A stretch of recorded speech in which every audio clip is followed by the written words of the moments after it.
ഞാനൊരു സ്നേഹം കൊണ്ട് ഞാനൊരു വിവരം അറിയിക്കുന്നേ ഉള്ളൂ. എൻ്റെ ഉപദേശമല്ല, കൽപ്പനയല്ല, ഒന്നുമല്ല.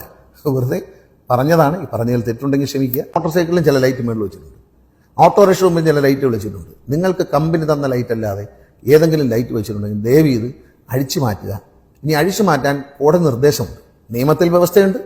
അതിലുപരിയായി ഹൈക്കോടതിയുടെ ശക്തമായ താക്കീതുണ്ട്. അനുസരിച്ചേ പറ്റൂ.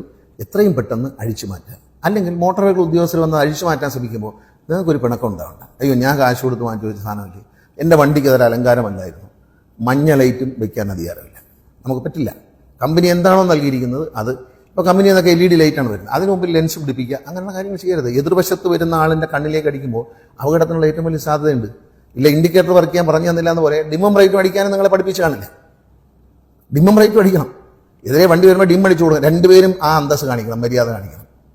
4 വരി പാതയാണെങ്കിൽ അതിലെ പോകുമ്പോൾ കുഴപ്പമില്ല. പക്ഷേ എതിരെ വണ്ടി വരുമ്പോൾ ഡിം അടിച്ചു കൊടുക്കണം. പണ്ട് കാലത്തൊക്കെ എല്ലാ ഡ്രൈവർമാരും ചെയ്യുമായിരുന്നു. ഇപ്പം ഒരു വണ്ടിയും ഡിം അടിക്കില്ല. ഡിം അടിച്ചു കൊടുക്കുന്നത് ഒരു കുറച്ച് രൂപയാണ്. ഞാൻ അടിച്ചു, മറ്റേ ആൾ അടിച്ചില്ല, എന്നെ കളിയാക്കണം, ഞാൻ ഇനി അടിക്കില്ല എന്ന വാശിയാണ്. നമ്മൾ അടിച്ചേക്കുക, നമ്മൾ ഓരോരുത്തരും ഡിം അടിച്ചു കൊടുക്കുക. അയാൾ സംസ്കാരമില്ലാത്ത ഡ്രൈവിംഗ് നടത്തുന്ന ഒരാൾ അങ്ങനെ ചെയ്തോട്ടെ, അതിൻ്റെ ഫലം അയാൾ അനുഭവിക്കും. നമ്മൾ ഡിം അടിച്ചു കൊടുക്കുക, നമ്മൾ ആ വണ്ടി പാസ് ചെയ്യുന്ന നമ്മൾ റൈറ്റ് ആക്കുക.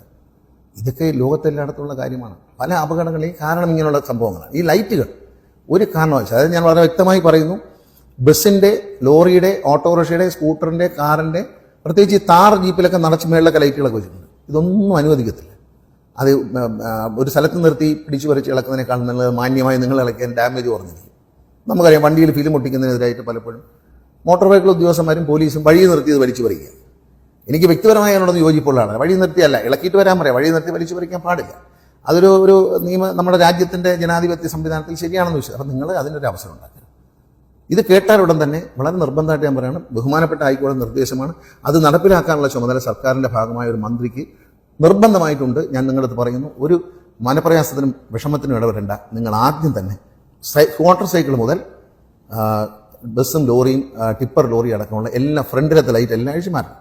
ഫ്രണ്ടിൽ ചില ഇലുമിനേറ്റിംഗ് ലൈറ്റുകളൊക്കെ മുകളിൽ വെച്ചിട്ടുണ്ട്, അതും അഴിച്ചു മാറ്റണം. ഹെഡ്ലൈറ്റ് മാത്രം കമ്പനി ഫിറ്റ് ചെയ്ത് അല്ലെങ്കിൽ ബോഡി ബിൽഡർ വിട്ട് തന്ന മോട്ടോർ വെഹിക്കിൾ ഉദ്യോഗസ്ഥൻ പരിശോധിച്ചപ്പോൾ ഉണ്ടായിരുന്ന ആ ഒരു രജിസ്റ്ററിംഗ് അതോറിറ്റി മുമ്പിൽ നിങ്ങൾ കൊണ്ടുവന്ന ആ ലൈറ്റ് അല്ലാതെ എക്സ്ട്രാ ഒരു ലൈറ്റും വയ്ക്കുക. നിങ്ങൾ സൈഡിലൊക്കെ വെച്ചു, സൈഡിൽ ഇലിമിനേഷൻ ലൈറ്റോ പുറയിൽ ഇലിമിനേഷൻ ലൈറ്റോ വെച്ചു. പക്ഷേ പുറകെ വരുന്ന വാഹനത്തിലേക്ക് അടിക്കുന്ന ലൈറ്റ് വയ്ക്കാൻ പറ്റില്ല. റിവേഴ്സ് ലൈറ്റ് ഓൺ ചെയ്തിട്ട് വണ്ടി ഓടിക്കാൻ പറ്റും. അതൊന്നും വയ്ക്കരുത്. ചില അലങ്കാര ലൈറ്റുകളൊക്കെ ടൂറിസ്റ്റ് ബസ്സുകളിലൊക്കെ വയ്ക്കാം. പക്ഷേ ഫ്രണ്ടിൽ റെഡിൽ കാണത്തക്ക രീതിയിൽ വണ്ടി വളരെ വിസിബിൾ ആയിരിക്കണം. ബ്രേക്ക് ലൈറ്റ് നന്നായി വർക്ക് ചെയ്യണം. പുറകെ വരുന്ന വണ്ടിക്ക് നിർത്തുന്നു എന്നറിയണം. ബാക്കി അനാവശ്യമായ ലൈറ്റുകൾ വയ്ക്കരുത്. ഫ്രണ്ടിലത്തെ ലൈറ്റ് എത്രയും പെട്ടെന്ന് ഇത് കാണുന്നതിൻ്റെ അന്ന് തന്നെ അഴിച്ചു മാറ്റാം. അതിൻ്റെ ഡ്രൈവ് തുടങ്ങിക്കഴിഞ്ഞു. ബഹുമാനപ്പെട്ട ഹൈക്കോടതി നിർദ്ദേശം അക്ഷരം പ്രതി പാലിച്ചിട്ട് മാത്രമേ ഇനി കോടതി മുമ്പാകെ പോകാൻ പറ്റൂ മോട്ടോർ വെഹിക്കിൾ ഉദ്യോഗസ്ഥന്മാർ. അതൊരു പ്രധാനപ്പെട്ട കാര്യം. എല്ലാവരുടെയും ലൈറ്റുകൾ അഴിച്ചു മാറ്റുക എന്നുള്ളതാണ്. അഴിച്ചു മാറ്റണം. ഒരു തർക്കത്തിന് നിൽക്കേണ്ട. ഓൾട്ടറേഷൻ അനുവദിച്ചിട്ടില്ല. അതുപോലെ മോട്ടോർ സൈക്കിളിൻ്റെ പുറകിൽ സൈലൻസറൊക്കെ നീട്ടി വെച്ച് ശബ്ദം ഉണ്ടാക്കുക. പണമുള്ളതുകൊണ്ട് നമുക്ക് എന്തും ചെയ്യാം എന്ന് കരുതരുത്. പണമുള്ളതുകൊണ്ടാണല്ലോ നമ്മളൊരു വാലൊക്കെ വെച്ച് പിടിപ്പിക്കുന്നത്. അത് കണ്ടാൽ പിടിക്കും. കാരണം നിയമത്തിലങ്ങ് വ്യവസ്ഥ ശബ്ദ മലിനീകരണം, അനാവശ്യമായി ഹോൺ അടിക്കുക, എയർ ഹോൺ അടിക്കുക. ഈ എയർ ഹോണൊന്നും വെച്ച് ബസ്സുകളിലും ലോറിയിലും വെച്ച് എടുത്ത് മാറ്റിക്കൊള്ളണം. പിന്നെ KSRTC പോലും എടുത്തു മാറ്റി കഴിഞ്ഞു. നിങ്ങൾ എയർ ഹോൺ വെച്ചാൽ പിടിക്കും. നിങ്ങൾ പിടിക്കും. അത് ഇളക്കേണ്ടി വരും. വലിയ പണിഷ്മെൻറ്റ് വരും. അതൊന്നും ഒരു പിണക്കമായിട്ട് നാളെ പറയരുത്. ഞങ്ങളെ ഉപദ്രവിച്ചു എന്ന് പറയണ്ടേ. നമ്മളൊരു കാര്യം മനസ്സിലായി, വോട്ട് കിട്ടാൻ വേണ്ടി ജനാധിപത്യ സർക്കാരിൽ ഏത് നിയമവും ലംഘിക്കാൻ അനുവദിക്കുന്ന ഒരു സംവിധാനം ഇടതുപക്ഷ ജനാധിപത്യത്തിൽ ഉണ്ടെങ്കില്ല. പലരും പറയുന്നു MPD കൊണ്ട് ഉപദ്രവമാണ്. അങ്ങനെ ഉപദ്രവിക്കുകയല്ല, നിയമം നടപ്പിലാക്കിയില്ല. സ്വീകരിക്കാൻ പറ്റൂ. ഉദ്യോഗസ്ഥനെ സംബന്ധിച്ച് സ്വീകരിക്കാൻ പറ്റൂ. ഞാനൊരു സ്നേഹം കൊണ്ട് ഞാനൊരു വിവരം അറിയിക്കുന്നേ ഉള്ളൂ. എൻ്റെ ഉപദേശമല്ല, കൽപ്പനയല്ല, ഒന്നുമല്ല. വെറുതെ പറഞ്ഞതാണ്. ഈ പറഞ്ഞതിൽ തെറ്റുണ്ടെങ്കിൽ ക്ഷമിക്കുക.